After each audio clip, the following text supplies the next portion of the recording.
Hi, everyone. My name is Jody Gann, and I'm the president of the Maryland Public Health Association. I want to welcome all of you to this webinar, Climate and Health Opportunities in Maryland, to learn more about the recently released Lancet Countdown report. We are so pleased to be asked by the Maryland League of Conservation Voters to co-sponsor today's program. I wanted to share just a little bit about the Maryland Public Health Association before we begin. We are one of the oldest state affiliates of the American Public Health Association. Our roots go back to 1897 when the topic of the day was milk inspection. Today, we are dedicated to increasing health equity for Marylanders through advocacy and community collaborations.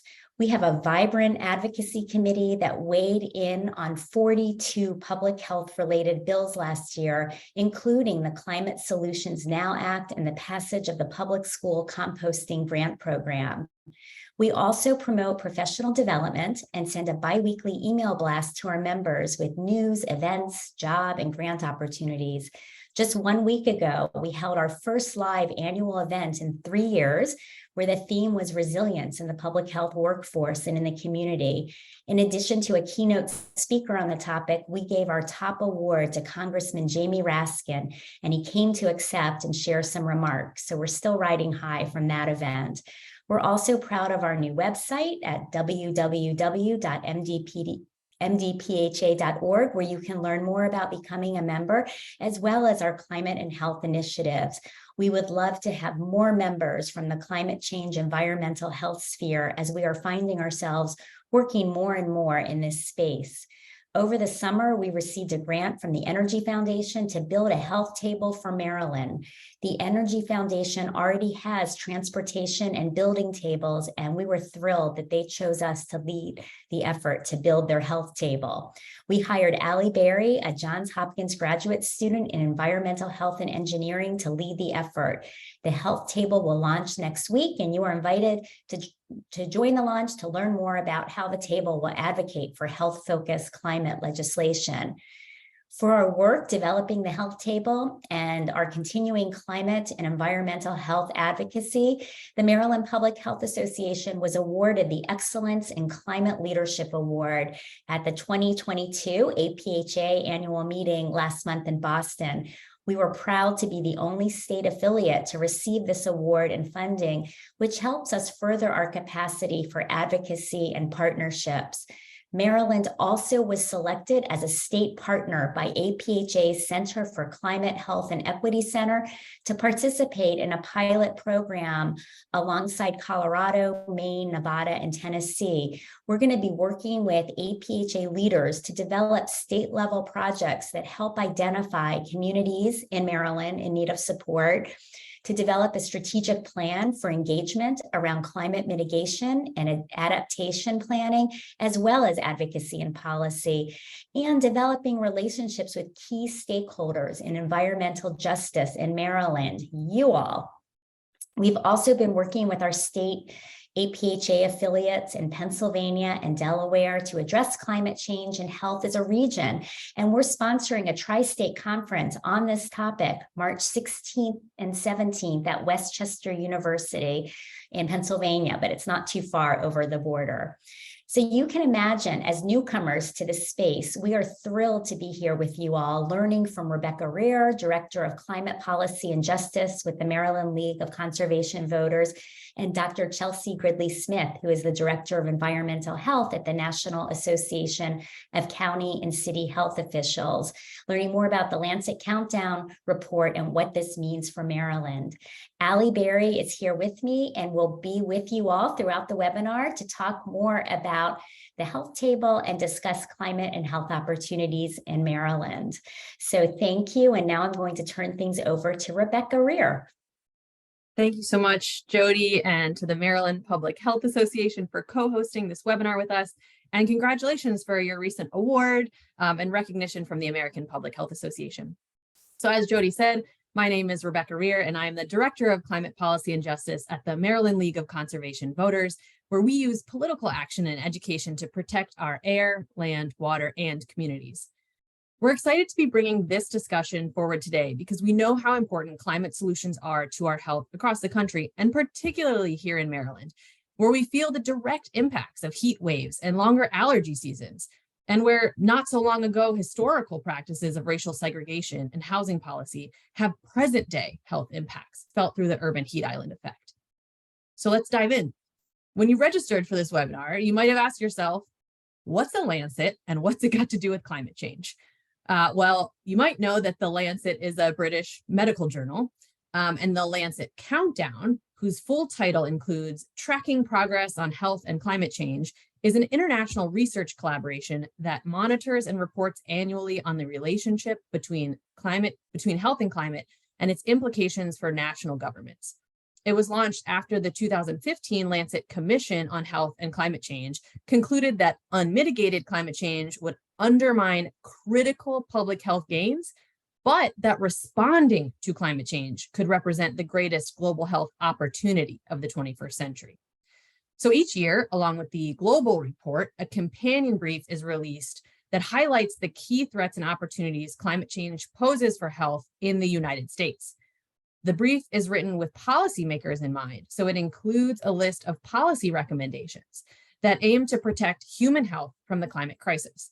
Later, we're going to talk about Maryland-specific actions that correspond with these recommendations. Spoiler alert, there's a lot going on and a lot of opportunities for all of you to engage. The brief is developed in partnership with the American Public Health Association and a working group of experts in the climate and health field. And we're lucky today to be joined by one of those experts, Dr. Chelsea Gridley-Smith, who is the Director of Environmental Health at the National Association of County and City Health Officials, where she provides management and leadership over the programmatic areas of climate change, vector control, environmental public health tracking, food safety, environmental health practice, and water. Chelsea is going to walk us through the top lines of the report, and I'm going to hand it over to her now. Welcome, Chelsea. Thank you so much, Rebecca. And as a proud resident of Maryland here in Montgomery County, Germantown, it's a pleasure to be able to speak with you all today. I'm going to share a few slides for you all. So thank you so much for the introduction, Rebecca. She set the stage nicely with an overview of the brief and its history. I have been fortunate enough to participate on the Lancet Countdown on Health and Climate Change U.S. Policy Brief Working Group since launching in 2018. Each year, the working group convenes to discuss which indicators from the Lancet Countdown to focus on in the U.S. policy brief. We'll go over these indicators in a few slides today, and I'll also highlight some of the indicators relevant to policy recommendations contained in the brief that Rebecca alluded to. She'll connect to Maryland a little bit later. So the brief builds on the evidence presented in the 2022 Global Lancet Countdown report, and it provides an annual country-level assessment of scientific data on climate change and health. The brief exposes the inequitable health burdens associated with climate change and highlights opportunities to improve health through swift policy action. The U.S. brief is supported by a diverse group of health experts from more than 80 countries or 80 organizations who recognize that climate change is first and foremost a health crisis.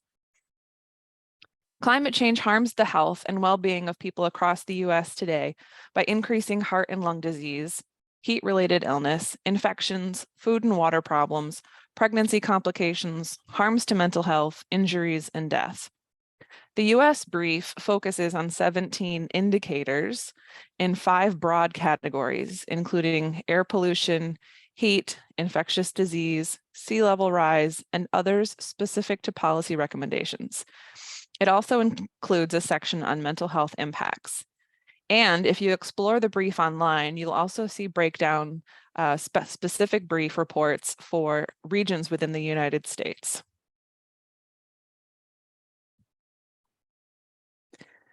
So starting off with the health harms of poor air quality. Greenhouse gas emissions predominantly result from burning fossil fuels and agricultural production processes. These activities also contribute to dangerous levels of air pollution. From 2018 to 2020, more than 137 million people, over 40% of the US population, lived in cities where air pollution levels exceeded U.S. regulatory standards.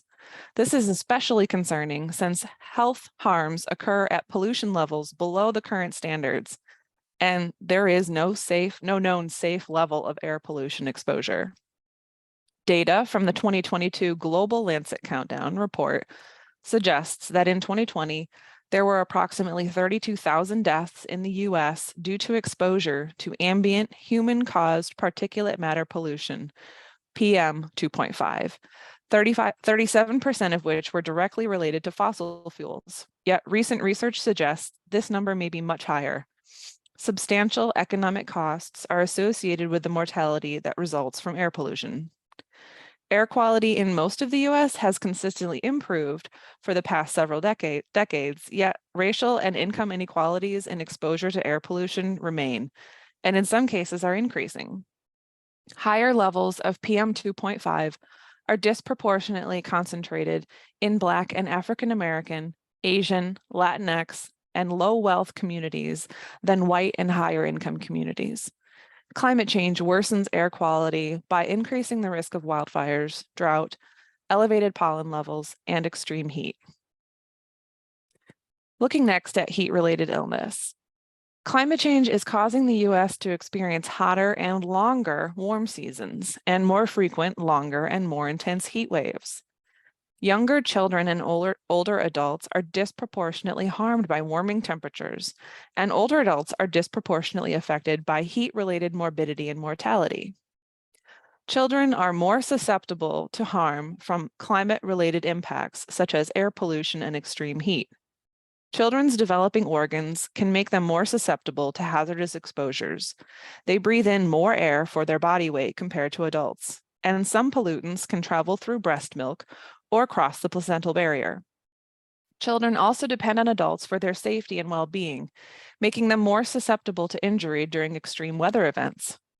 Older adults are more likely to have pre-existing illness, including cardiovascular and respiratory diseases, weakened immune responses, impaired thermal regulation, and medication use.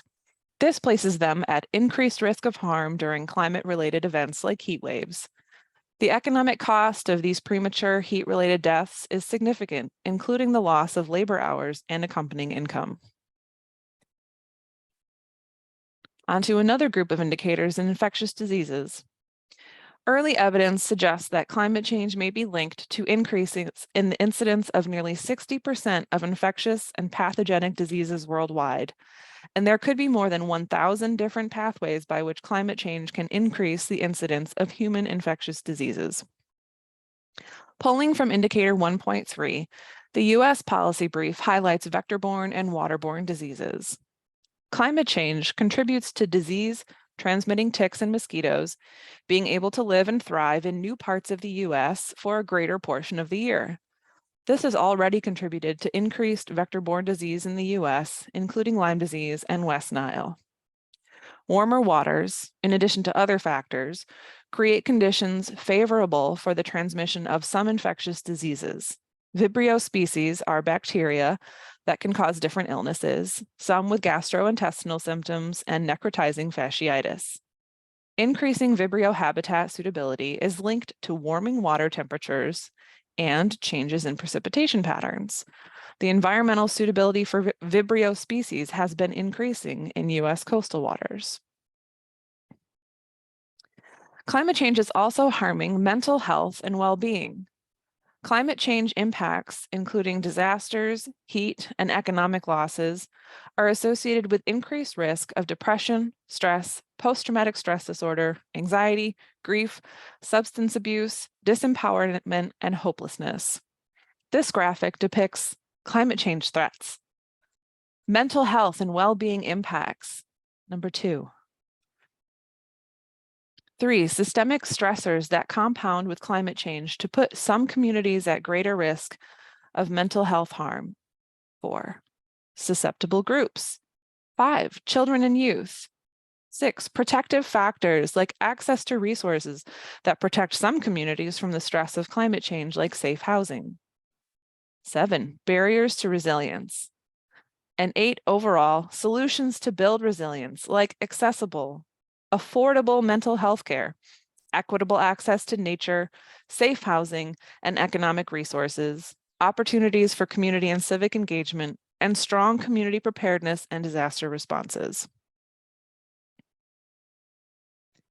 The U.S. brief offers 5 recommendations to ensure that historic climate actions and investments protect health today and create a healthier and more equitable future for all people in the U.S. The first policy recommendation is to achieve a zero-emission energy sector and prioritize air quality improvements in the most impacted communities. To advance health, implementation of clean energy policies must ensure that all communities have equitable access to healthy, clean energy solutions and that air quality improvements target the most impacted communities. The second policy recommendation is to accelerate the transition to a zero-emission transportation system that equitably benefits health. To maximize health equity, federal and state governments can increase funding for zero-emission public transit systems and active transportation systems like bike and walking, strengthen fuel efficiency and pollution standards, expand statewide incentives to accelerate equitable electric vehicle access, and expand access to clean and reliable transportation in rural communities. The third policy recommendation is to end the development of all new fossil fuel infrastructure and phase out fossil fuel subsidies as rapidly as possible while ensuring a just transition.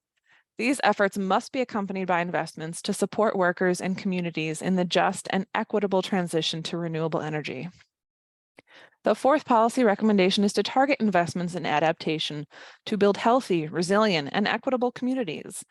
These efforts must prioritize multi-sector strategies to strengthen health systems, build neighborhoods that buffer against extreme heat and other climate events, and redress historical harms of economic and social disinvestment.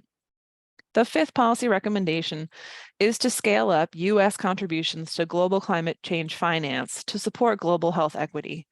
In short, the U.S. must fulfill and expand its commitment to increase U.S. contributions to global finance for clean energy, adaptation, and a just transition. Later in the webinar, Rebecca will translate these national policy recommendations into what this could look like in Maryland. And another really nice graphic from the brief is sort of an example on strategies to build healthy, equitable, climate resilient communities.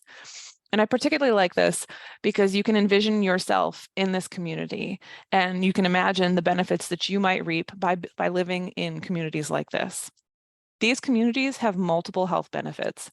For instance, more urban green space cools urban areas, reduces air and water pollution, assists with flood control, provides space for recreation, improves mental health, increases physical activity, and reduces all-cause mortality.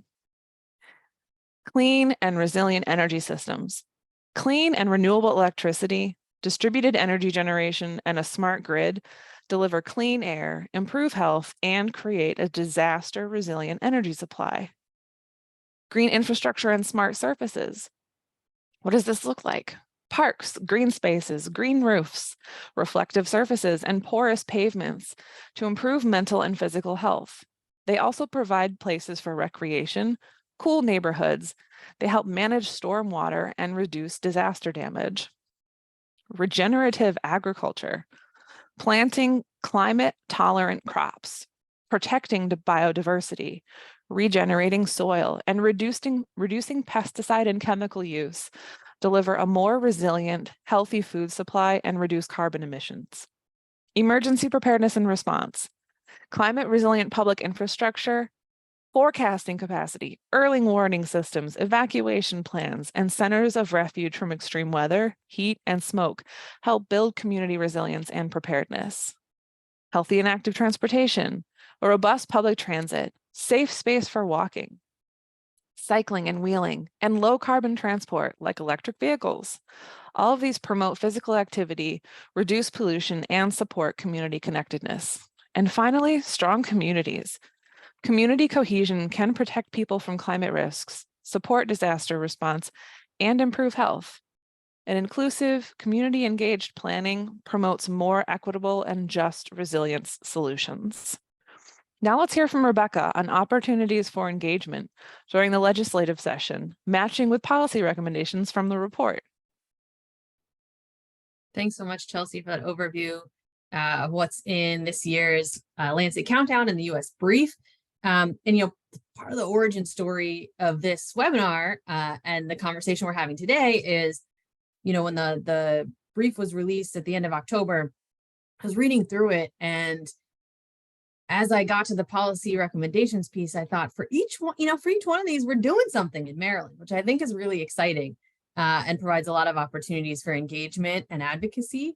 And so I want to run through each one and talk about what we're doing and where to plug in. So the first one, achieving a zero emission energy sector and prioritizing air quality improvements in the most impacted communities.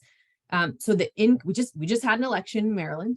And the incoming Moore Miller administration made 100% clean energy by 2035 part of their campaign. So there's an exciting opportunity to bring this to life in Maryland over the coming years. And we actually have a petition we just launched to support a move to 100% clean energy by 2035 that you'll see in the chat now. And this is a great way to show early support so that we can bring this campaign promise to life.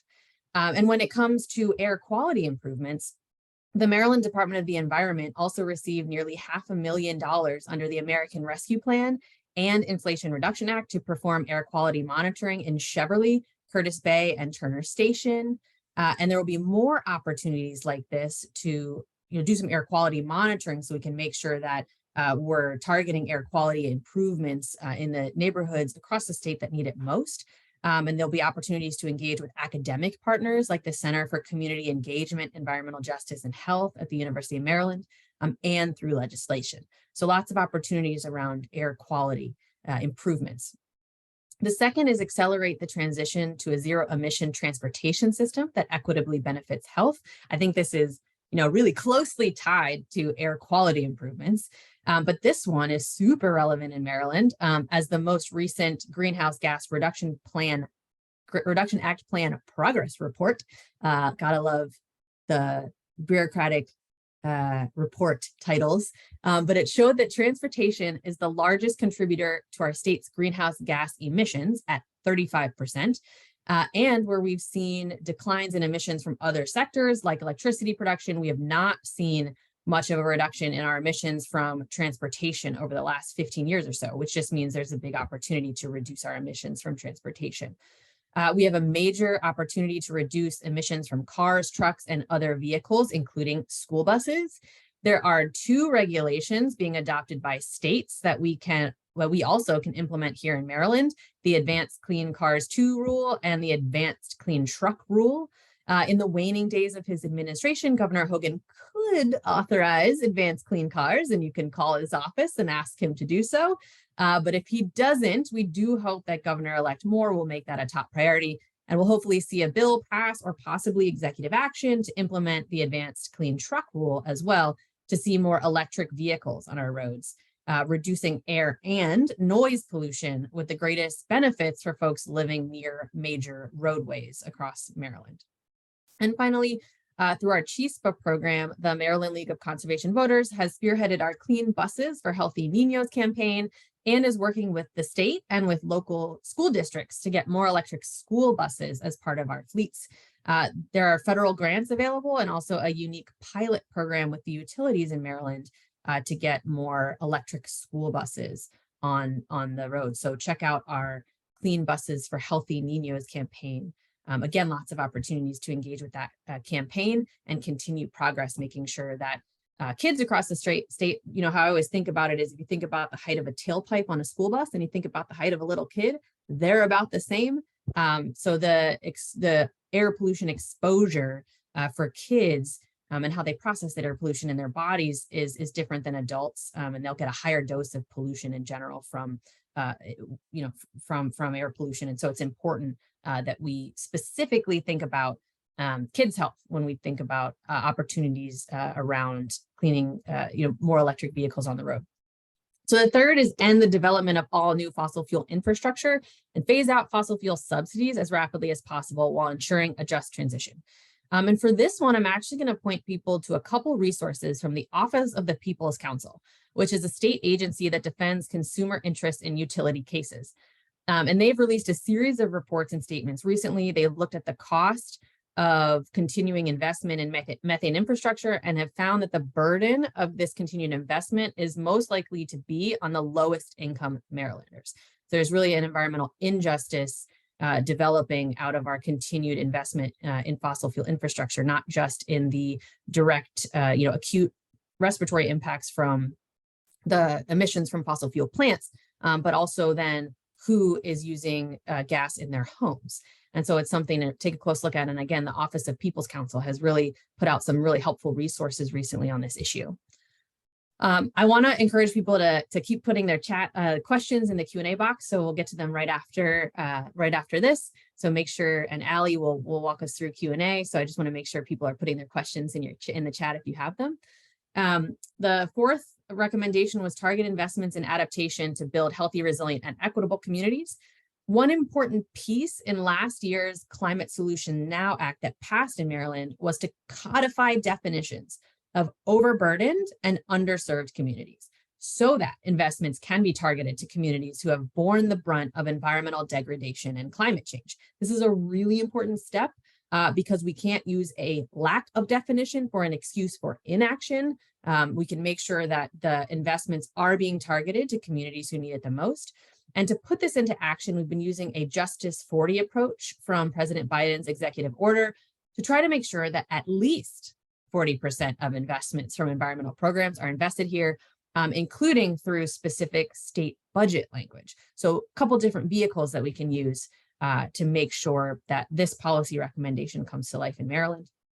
And finally, scale up U.S. contributions to global climate change finance to support global health equity. For this one, we can really translate the importance of financing clean energy initiatives to Maryland, and I'll just highlight two of them.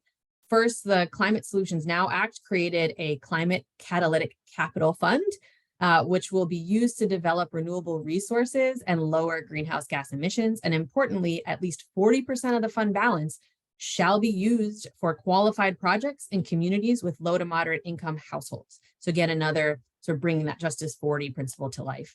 And second, this year, we will be supporting legislation that makes the community solar pilot program in Maryland a permanent initiative and a bill that includes financing for those projects. So as you can see, there are lots of ways this brief can support climate health and equity advocacy in Maryland. And we encourage you to use this brief in your advocacy. Send the brief to your elected officials with a personal note about supporting climate advocacy. And make sure you sign up for newsletters from Maryland LCV and the Maryland Public Health Association to keep in touch with us and learn about opportunities as each of these campaigns develop. So with that, I'm going to turn it over to Allie Berry to run through Q&A. So make sure your questions are in the Q&A box. All right. Thank you, Rebecca, and thank you, Chelsea, for those fantastic presentations. I wanted to start off with a question of my own. Among the many health impacts related to climate change, I find the effects on mental health and well-being to be particularly intriguing. Having taken part in writing the brief and in Maryland climate advocacy, what are some ways that you encourage others to stay positive and active in climate advocacy and to avoid climate fatigue? Maybe we can start with Rebecca. Sure. Thanks, Allie. I really appreciate that question. And if folks want a deeper dive on this topic, we actually did a webinar in October with the Maryland Campaign for Environmental Human Rights, where we talked about climate change and mental health and some of the impacts, particularly on youth. Sort of how we're seeing the impacts on mental health really come to fruition. And so how do we avoid that, right? is really the question. So I think what I tell people all the time is that it's the people in the field that sort of keep me going. I love, working with my colleagues.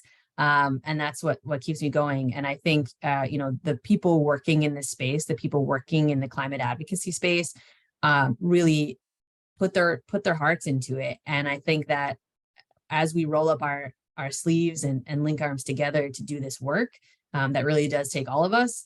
I love that sense of community that gets created. And I love seeing, youth engagement and, when people show up in Annapolis, because this is, what they care about. I think that is what gives me hope. And it's also when I talk about particularly climate and health and sort of the ways that we can build health equity and promote environmental justice through climate solutions, and how climate solutions actually can correct for past injustices, that when people start to see those connections and you see the way that changes their view of what you can really do, that's so meaningful to me.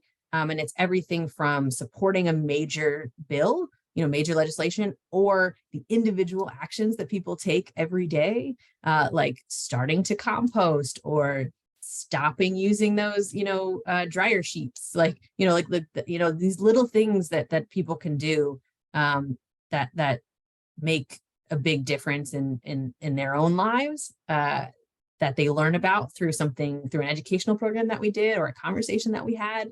That's what keeps me going. I, admittedly, generally an optimist, so I think that helps. But those are just some of the things. The people in this work really, really make a difference. And I would just add on that I don't think there's a choice in the matter in terms of staying optimistic. I have kids, so I want to make sure that I'm staying positive because I want to make sure that I'm doing whatever I can to ensure that they have a safe and healthy environment to grow up in and to continue to live in. Maryland is certainly one of the places where I'm from, Western New York, and Maryland certainly has changed, even the weather, since I've been here for about 10 years, and becoming a little bit more obvious that we are not just bystanders watching climate change from afar, but we're actually experiencing it on a day-to-day basis. Recognizing that every single day there are local programs across the country and local citizens across the country who are advocating and pushing for change and pushing for action that is going to help not only their community, but their region, their state, their country, and the world. And that's really inspiring to me. I think some of the actions that I do and I continue to encourage folks to do are, what you're already doing today.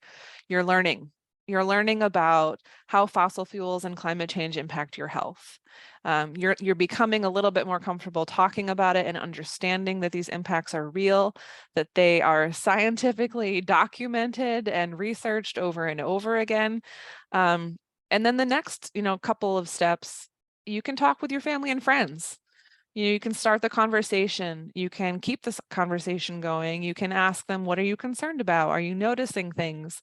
And then finally, moving into the advocacy space and the community space is talk to your neighbors. When the politicians are, out stomping around for votes, have some questions in your back pocket, specifically on climate change and climate and health. Ask them what they're doing about it. Ask them what their plans are. Make them answer these questions to you. They're very important that folks in the elected spaces understand that these are important questions to us. That's why we're asking them. And always, educate before voting. Voting is definitely one of the most powerful tools we have, and I'm not going to give up on that front. So I have hope. I'm positive about the change. I've seen some of the changes, and it's exciting working with folks at the local level, again, to be rejuvenated by that. Awesome. This really great optimism. So Chelsea, I have another question for you. In the report, it was mentioned that of 50 urban centers in the US, only half were considered moderately green or above in 2021. What does it mean for urban spaces to be green, and why is this important for our health? Yeah, as a nature enthusiast and a volunteer park ranger and all of the fun things that you can do to engage in outdoor space, in Maryland especially, these are actually some of the things that we talked about in the policy brief and in that infographic about sustainable, resilient communities. The green spaces within that community resilient or climate resilient communities graphic really talks about spaces where there are parks and green spaces, so grass, green roofs, reflective surfaces, and porous pavements. So all of these things, which sort of start from really easy sounding of like having park space, having more trees planted in cities and in urban spaces, having more lawn space in urban cities, making, if you go downtown DC, there's some rooftops that have vegetation on them. To moving to more advanced of like reflective surfaces so that all the sun isn't just absorbing into the concrete and making the urban heat island effect more advanced and pronounced, which significantly reduces air quality in those areas. And then porous pavements. So again, I think of the example of in DC, that's where our offices are. I've never experienced flash floods until I had to commute into DC, and you get a very like seemingly sprinkle of rain and it's immediately overrun with water. And that's because the streets aren't porous. There's nowhere for the water to go. There's not enough green space to absorb that water. So when you're thinking about green spaces, it's a lot of these sort of seemingly small ways, but very significant efforts to green up your urban space so that they are better spaces for recreation. They're cooler neighborhoods. They have better stormwater management. It reduces disaster damage, less prone to flooding. There's so many wonderful benefits that come along with that, not only just being around nature and, being able to experience, parks and green space and grass, and what that can do for mental health is such a wonderful benefit. So when we think of green spaces, that's what we're thinking, not just grass or, electric vehicles. We're thinking of a fully robust approach to green space. Fantastic. We have one question from the Q&A. It's a bit of a compliment as well. It says, thanks to MDPHA for its advocacy for a Maryland Occupational Safety and Health Heat Stress Standard Law passed in early 2020. What more should be done to protect workers from exposures associated with climate change? Could you speak on that a bit, Chelsea?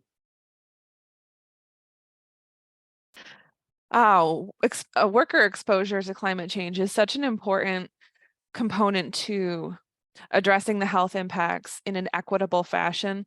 Folks who work outdoors are easily the most exposed to all of the health impacts of the environment that are exacerbated by climate change, whether it's air quality or extreme heat and extreme weather temperatures. And all of that is such an important thing to be continuing to protect. And so I'm actually going to pass it to Rebecca because I'm not as familiar with the law, but I know that protecting those most vulnerable workers in the outdoor spaces who often are overlooked or and also cannot take time off for work. They're often left without benefits for leave and don't have the opportunity to sort of flex hours. They have to do their work when the weather is good. There's not a lot of flexibility in those positions to avoid the most devastating impacts of hazardous climate.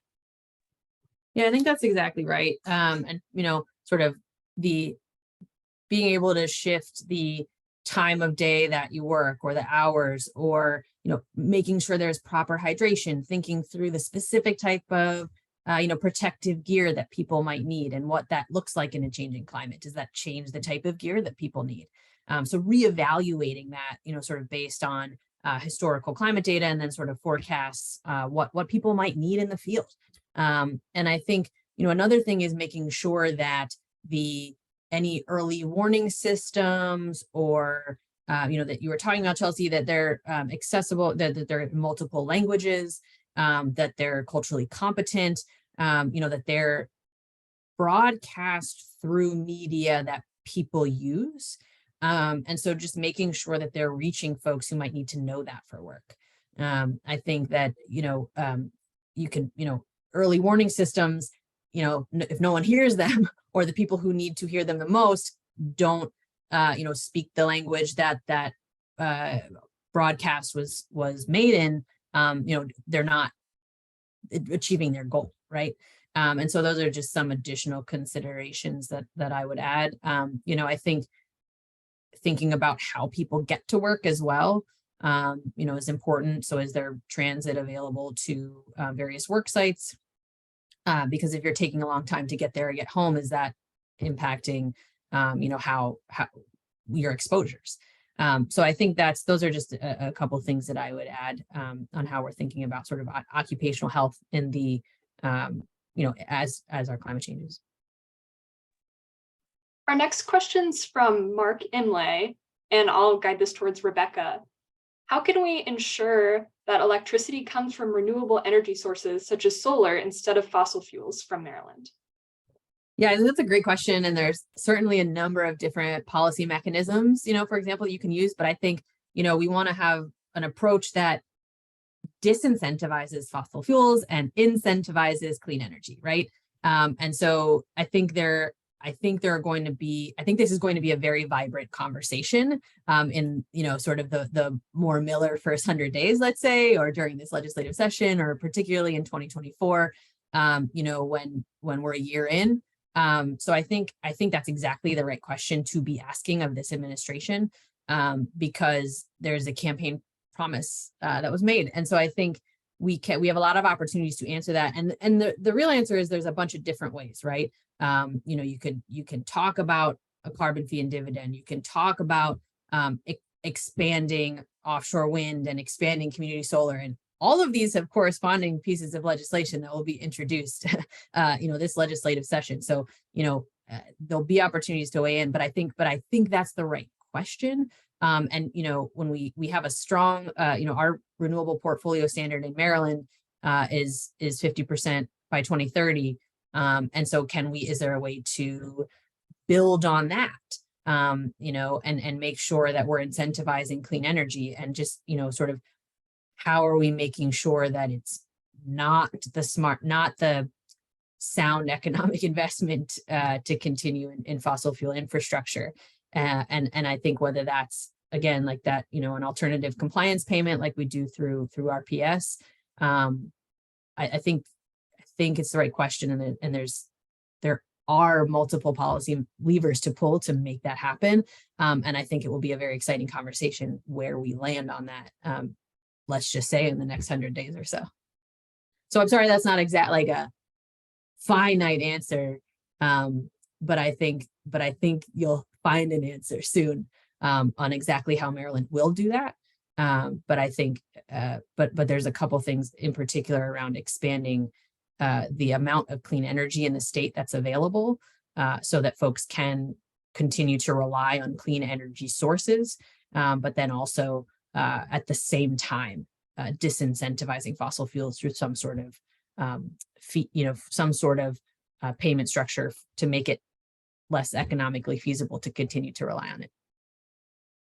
I would just like to add on top of that is that the equitable change, the equitable switch, and being able to ensure that those folks who rely on that industry for their living wage, for providing their groceries and their basic needs, that those folks in those industries are not just, you're going to be off, there's not going to be any transition for you, there's not going to be work available for you. Keeping that in mind, because if they see a way out and a way to continue to earn a living and to be productive in society outside of the fossil fuel industry, the more likely they are going to be open for moving in that direction. They have to see it. We have to have a path forward for everybody. And just making sure that that is part of the conversation. It's part of the questions that we continue to ask our leaders. Thanks. Thank you both. Our next question comes from Evan Gombert. He asks, aside from cleaner or electric light and heavy duty vehicles, what opportunities are there in Maryland to expand mass transit, such as the Purple Line in South Maryland and projects such as the Red Line in Baltimore City? Yeah, I appreciate that question. And I think it's a good point that when we talk about, electrification, it's important to talk about, and I think Jody did this in her introduction. You're talking about, and I think Chelsea, you talked about it as part of the brief, but public transportation, right? Public transportation and active transportation. So making sure that it's not just that we have sidewalks and bike lanes, and that people can feel safe in their community so that they can walk to school, that they can walk to work. And so I think active transportation is part of that too. But specifically around public transit, there's a lot of ways to engage. There will be again introduced the Transit Equity Act, which did pass last year out of the legislature, but was vetoed by the governor, if I'm remembering correctly. And it would create a Baltimore Regional Transit Alliance. So there we have the Maryland, state transportation system, the MTA and MDOT. But then I think there's interest in Baltimore to have a regional transportation authority, so that there can be, sort of region-specific decisions made, because there are unique challenges and opportunities. I grew up in Baltimore and I took the public bus to school. There were not yellow school buses that took me to high school. They gave us in homeroom, they gave us bus tickets, a book of bus tickets that we could use 2 for each day. And you got a little stamp if you were on a sports team and needed to stay late. So it'd be valid longer. But we took advantage of the city's public transportation to get to and from school. And I think that's, so we need more public transportation so that we can rely less on, personal vehicles. And I think there's a lot of opportunities around, there's, lots of coalitions working on this. So I encourage you to join a regional transit coalition and get engaged in that discussion, because there are, when the Red Line project was shut down in Baltimore, there was a lot of organizing around that people are still engaging in, and sort of still advocating for a solution that was left vacant after the Red Line was pulled. And so there's a lot of organizing around there. And I think, so get involved and, make sure that your voice is heard as part of all of the transition planning that's happening right now. I believe there's a transportation town hall on Monday evening, and all of that information is publicly available on the Moore Miller Transition Team website. So check that out, and have your voice heard as part of the transition process, in addition to sort of the other agency-run processes. So I would recommend that as well. But certainly, re-examining filling that gap left by the pulling of the Red Line many years ago is still an issue in Baltimore. Thank you. I think this next question is for Chelsea. How do we implement some of these climate resilient strategies, such as green infrastructure and expansion of green spaces in communities and cities that have a lot of development already and have many privately owned parcels? Good question. I mean, in terms of the policy and legislation, it sounds like, at least in those areas where development is either underway or, starting to be the process, which actually my neighborhood here is actually part of a homeowners association where we're doing this right now. But to go to the community meetings, inquire about the new development or an expansion project, to make sure that any of the leases or permits that these folks are getting are actually appropriately considering all the environmental health risks. So we, as a small community here, are trying to ask about some development of projects where there is going to be very much obvious destruction of some wildlife habitats. It's very close to a water source. Trying to understand how that they have gotten these permits to be able to develop in areas that will take away this green space and will create more traffic. And as a citizen, being able to be aware of these issues and talking about them with your neighborhood and your local legislators is really important to even just understand what might be going on around without you even knowing what's happening. And all of a sudden another building pops up. But to know this information, to have the brief with you, to understand that you can engage in this process, you can submit tickets to attend these events, join their Zoom webinars, their sessions, everything's virtual now, which is awesome. and just become involved in those spaces. For active transportation, there are such things as like walking communities and walking tours. So also in my community, they've done a walking audit to see how walkable the neighborhood can be and try to identify areas for improvement. And to be honest, I think the more folks that get engaged with that, the more the leaders have to listen. Because we've seen improvements in this area, which I understand we're probably really advantaged. We've got folks who have the tools, know how to assemble, know how to join these Zoom calls. So there's certainly an advantage that we have in this community, but hopefully it's benefited a lot of folks to update sidewalks and crosswalks and speed bumps. And there's a lot I think that folks don't realize they can do because they might feel powerless. The government's just going to, turn you down or you're not going to listen. But the more educated folks can be about, who's in charge, who to talk to, and what your neighborhood is concerned about, I think the more likely you're going to be able to step in and sort of say, actually, I think there's another way to do this. There might be a better way to consider this. And that's just at the local level. A statewide and other regions, it's going to be a lot of policy. It's going to be getting ahead of that at the state level. It's going to be, again, probably a lot with the vote. And if there's a public or request for information or a period for public comment, those things can also, you can contribute your name to that. You can sign letters of support that might be organized by groups that you follow, conservation groups, etc., to make sure that, your voice is counted in all of these steps along the way, not just in November every other year during, voting in election time. Thank you. The next question is for Rebecca from Linda Bergovsky. She asks, given the nexus between climate change and health effects, what other health-focused organizations will LCB partner with around these key advocacy issues?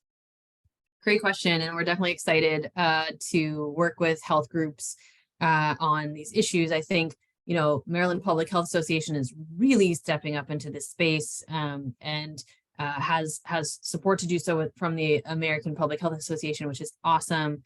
And I think, there's other health focused groups like Chesapeake Physicians for Social Responsibility that, is active in this space. I know the Maryland chapter of the American Academy of Pediatrics has also been active. We worked with them on a couple statements last year around Climate Solutions Now. I think, we're excited to build partnerships with the Alliance of Nurses for Healthy Environments, which is another great group. One exciting thing about being in Maryland is that there's a lot of national groups that their leaders are actually located here in Maryland. And I think that's a really exciting opportunity. And Annie, the nurses group is one example of that. So we certainly have a lot of partners that we're excited to work with and are open. If anyone listening or members have ideas for us, for partnerships with health organizations that you're connected to, please let us know.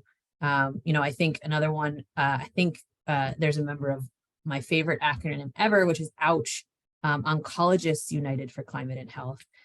So there's a lot of diverse health specialties that are interested in this work because they see how climate is directly affecting their patient population. And it's not just about, one of the lead authors of the brief, I've heard her talk about, she's an emergency room physician. And I've heard her talk about in her work, she just felt like the reason she got so involved in climate work is because she felt like she was at the river pulling people out, and she needed to go upstream to prevent people from getting that far down the river in the first place. And, she wanted to prevent them from getting in and drowning rather than pulling them out, sort of towards the end. And so that's why we're seeing more and more health professionals get engaged in climate advocacy, because it's so important to their direct patient population if they're a physician, and sort of generally in public health as well. Thank you.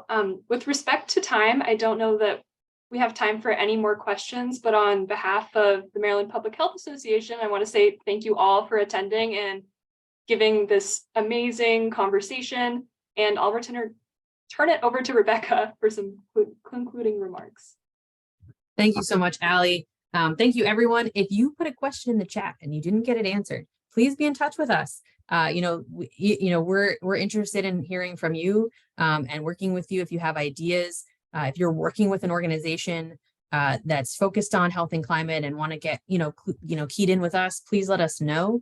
I saw a couple questions around building community partnerships, particularly in Baltimore, but I think it's true in other places in the state where we can focus on environmental justice and, how can traditionally, sort of historically white-led organizations, environmental organizations partner with BIPOC communities, community-led organizations, and not just, share the stage, but really lend the stage, right? To community-based groups so that they can lead the charge. And that's really what we're talking about.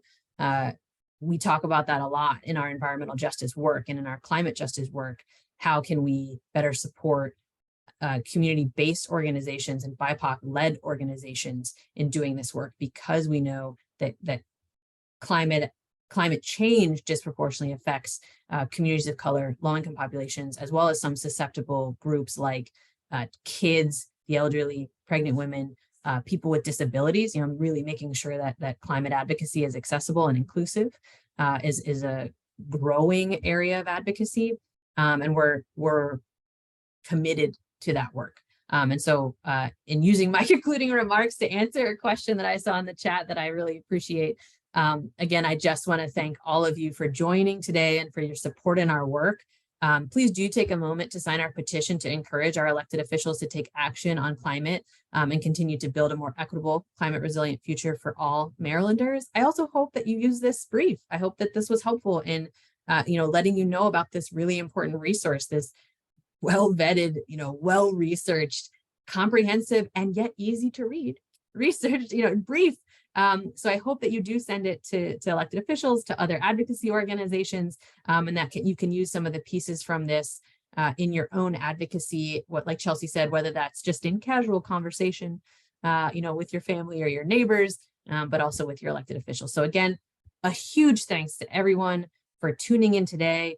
Huge thanks to Chelsea and Nacho for being part of this webinar, and to Allie and Jody and the Maryland Public Health Association. Thank you for your partnership in this work. I hope everyone has a safe holiday season, and I look forward to working with all of you in the climate justice space. Thank you.